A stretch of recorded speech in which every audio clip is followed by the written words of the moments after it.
ترند الهندي، نشوف بقى الترند الهندي وحكاية الترند الهندي. شايفين الاخ ده؟ الاخ ده عامل ايه الترند الهندي؟ خليت ايه للبنات؟ شايفين هو بيعمل راسه ازاي؟ ثبت راسه وجسمه كله بيتحرك. شوف عامل حاجه ازاي. انت يا ولد يا واد خليت ايه للبنات؟ لما انت تعمل كده وكل الميك اب ده والحركات دي، امال البنات تعمل ايه؟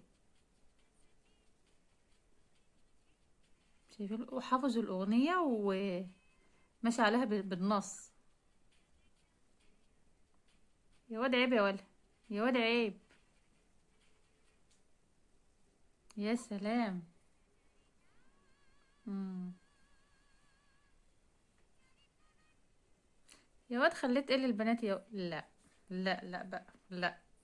ان بعد الظن اسم. ظنت في السوق. لا. بس انت عامل دقنك عشان انا بتكلم كنت ربطهم احسن. طب ولازمة الاساور اللي انت لابسها ايه؟ لا. بس خطير بصراحة. انا قلت ده هيلبس ساري هندي زي البنات اللي بتلبس. في شباب بتبقى عاملة كده. لا بس هو طلع لابس زي هندي بتاع رجال. لا محترم محترم. يلا سلام عليكم.